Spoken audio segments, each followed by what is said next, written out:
Coming up, we're talking a wild big money win for Sheldon Haudenschild. There's drama and some female winners with the Extreme Outlaw Midgets, plus big paydays for Tim McCreadie and Tyler Courtney. Let's go.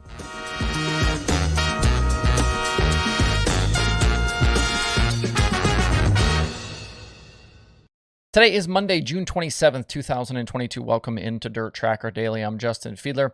I got home from Nashville at about 4 a.m., so I'm rolling on energy drinks and just a few hours of sleep. So let's just get into this thing. There's a lot of stuff to talk about from the last 3 days, and I'm not really even sure kind of where to start. I think we'll bounce around and kind of hit on a bunch of different topics. As an aside, I've been making a really conscious effort on these shows to be less recappy here. I know you guys are watching a lot of these same races just like I am. I don't think it's valuable for me to come on these shows and just say, this has happened and then this happened. My hope is to kind of add to your experience, provide some context, some color, some analysis, maybe some education where possible, and I'm going to throw in an opinion here and there as well. I think the easy thing to do here is recaps, but that is just much less interesting, I think. And I'd rather be more topic-based than just kind of race-based in most cases. So just kind of so you're aware of what I'm thinking in terms of the progression of the show and as we continue to move forward. For today, I guess we'll start with the World of Outlaws at Huset Speedway. $100,000 on the line on Saturday night, and track owner Todd Quiring isn't done just yet with that purse. They announced during the weekend that the High Bank Nationals will pay a whopping $250,000 to win next year. That is a massive bump from $100,000 to win, and the move will make this race the richest winner's payout in sprint car history. According to the release, it will surpass the $200,000 to win Mopar Million, the $176,000 that was paid out at the Knoxville Nationals, and the $175,000 to win Kings Royal. It seems like fans and drivers are always asking why there aren't more big money sprint car shows, but it seems like we've seen a pretty rapid escalation here the last couple of years. This is a big time commitment from Quiring, and hopefully the sport will support his vision of kind of creating a big time marquee event there at Huset's. As for this year's version, Sheldon Haudenschild ended up winning in epic fashion on Saturday night. He was 6th with 4 laps to go, but absolutely ripped the top the final few laps and got by both Buddy Kofoid and James McFadden in one set of corners to go from 3rd to 1st. Everybody always talks about that Haud line, and he showed that Haud line. And he somehow kind of found that top line late, and nobody really noticed it. And they certainly didn't notice it in time to stop his charge. It was his series best 8th win of the year with the Outlaws. That matches his win total from all of last season. And 2021 was already a career best for Sheldon, so there's still plenty of time for him to push that win number a lot higher this year. Sheldon continues to show why he might be the most exciting driver in sprint car racing right now. He's full send all the time, no matter the consequences, it seems.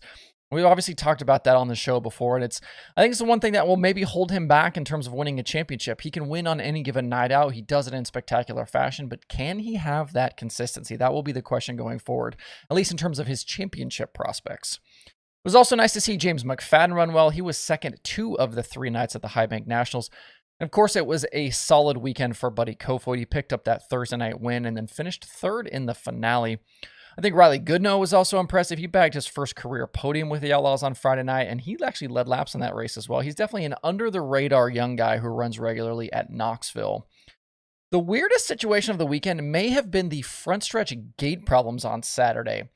Carson McCarl had it flatten a tire during the feature. David Gravel then followed, and he was a victim of hitting it and suffering a bent wheel and sounded like a Jacob's ladder issue as well.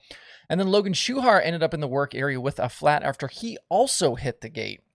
Schuchart's night was really badly affected because he had to restart at the rear and was then involved in an incident that took him out of the rest of the race. Outlaw officials didn't deem it necessary to give any positions back because of the gate problems, but Schuchart was obviously not happy about that. He tweeted afterwards that they need to look at the rules and address the situation.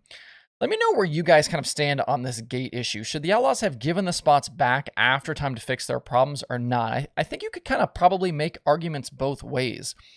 Do you view this like as some sort of issue that needs to be resolved? Is this like hitting a tractor tire in the infield? Is this like there being debris on the racetrack? Let me know where you guys stand kind of on this gate issue.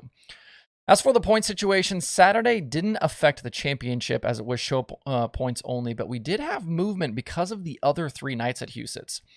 Finishes of 14th and 11th on Thursday and Friday for Brad Sweet, both of those after crashes, have brought the entire top 5 right back to him.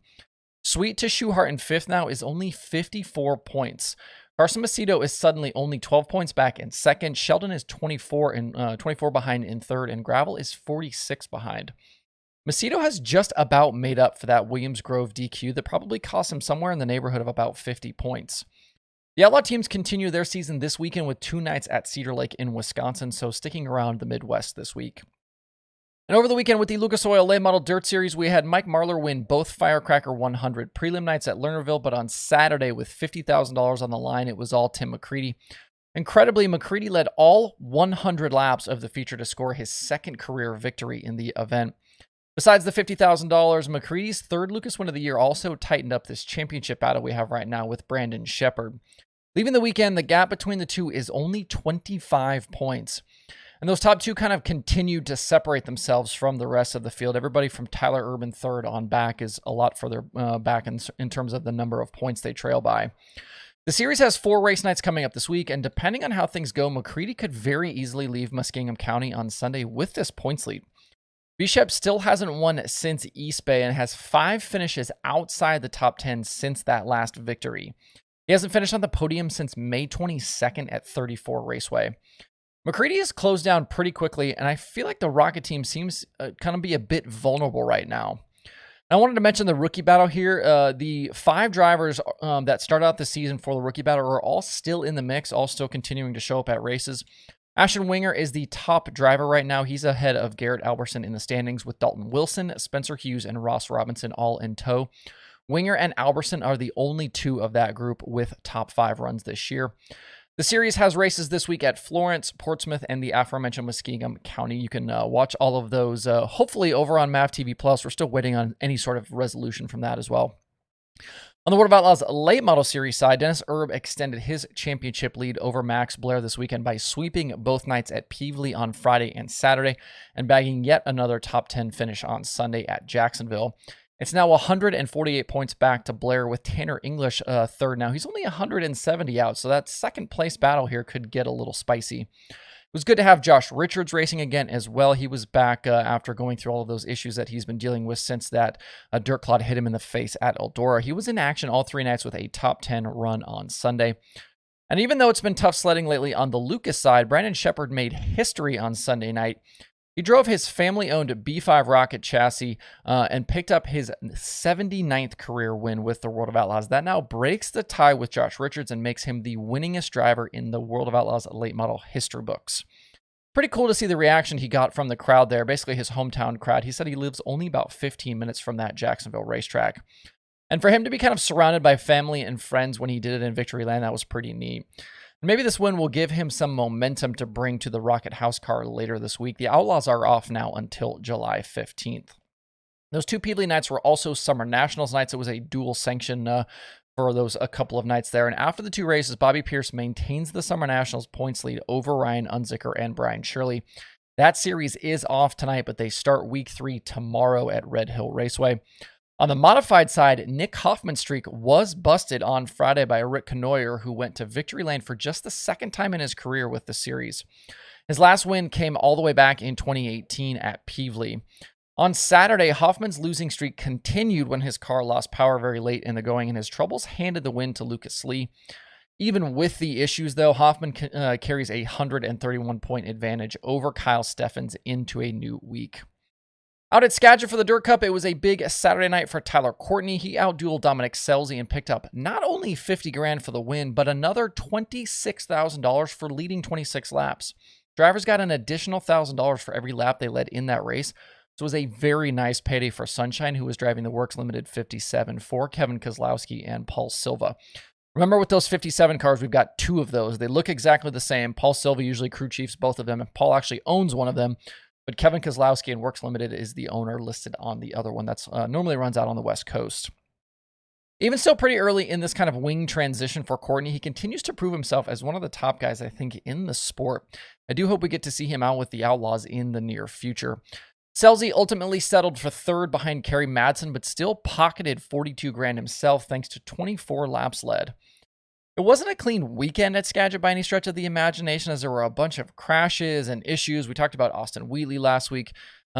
Tanner Holmes, a bunch of guys had issues, but I thought overall the racing was good and the facility was in top shape. I know there were some concerns with the surface on Friday night during Trey Stark's win, but I think it was still a good weekend. Some people that it wasn't a good weekend for include track owner Kevin Rudeen and the two teams he brought out to the West Coast for this event, including regular driver Corey Eliason, and they also brought Zeb Wise in a second car.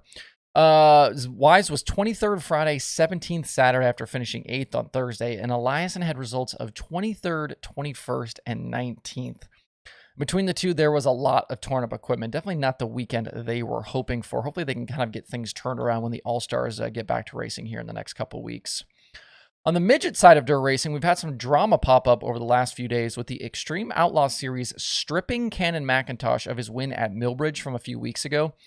His right rear tire did not meet benchmarks after tire testing, so he's been stripped of the win, fined an additional $2,000. He must pay the $120 testing fee and is suspended from the next two series races. He did race on Sunday at Jacksonville, though, where he finished 4th. He was allowed to race because the team is appealing the penalty. If eventually held up, the DQ will hand the Millbridge win to Taylor Reimer, which will make her the first female driver to win with Extreme and with any national midget touring series. That's a big deal. And on top of that, just for good measure, 15-year-old Jade Avedisian just went ahead and led all 30 laps on Sunday night in that Extreme show to earn her first career series win and first with a big midget series. We've seen her run well with USAC, including top 5s at Merced in 2021, and she had another top 5 run at Bubba Raceway Park in February. It hasn't been easy, though, at times with that Chad Boat team this year, but she definitely has the talent to compete at the highest level, and she proved that on Sunday. Between Avedisian, Reimer, plus names like Kaylee Bryson, Maria Kofer, and Mariah E., there's some pretty strong talent in the mix right now. Elsewhere around the country, Robert Ballou was a USAC sprint car winner on Sunday at Angel Park after snagging the lead from Davey Ray on lap 7. It was win number 3 on the season for the Madman, and he was also the night's hard charger, going 8th to the win. He's now 3rd in the USAC national standings behind Justin Grant and Brady Bacon. In Pennsylvania Speed Week action, Anthony Macri is 2 for 2 to start the week with wins at Williams Grove and Lincoln to kick things off. The Sunday show at Baps was lost to weather. They are headed back to Lincoln tonight to continue the week, and Kyle Larson and Christopher Bell are expected to join in on the fun. And with the ASCS on Saturday night, Wayne Johnson took advantage of Brian Brown's engine going south to grab the win at I-70 and extend his series points lead. Johnson now has 3 National Tour wins on the year and leads Blake Hahn and Garrett Williamson in the standings. I was actually kind of shocked that Brownie left Huset's to go to I-70 to run the ASCS show. Brown finished 2nd on Friday night to Carson Macedo, leading the most laps along the way, and I think was set up for a decent heat race start position for the Big Money show on Saturday. In fact, the drivers around him in the points after the first 2 prelim nights were Robbie Price and Riley Goodnow. Both of those guys made the Saturday night feature. The last time Brian Brown raced with the ASCS was the 360 Nationals last August, so a little perplexing there. On the streaming schedule, there are 3 shows on it for today. Flow Racing has Pennsylvania Speed Week from Lincoln Speedway and Flow 24/7. There's also weekly IMCA racing from the Clay County Fair Speedway on Speed Sport. To see the full daily streaming schedule with links to watch, visit dirttracker.com/watch tonight. That's it for the show today. Have a good Monday. If you have thoughts about the topics on today's show, please leave them in the comments below or tweet at me. Thanks everybody for tuning in. We'll see you tomorrow for more Dirt Tracker Daily.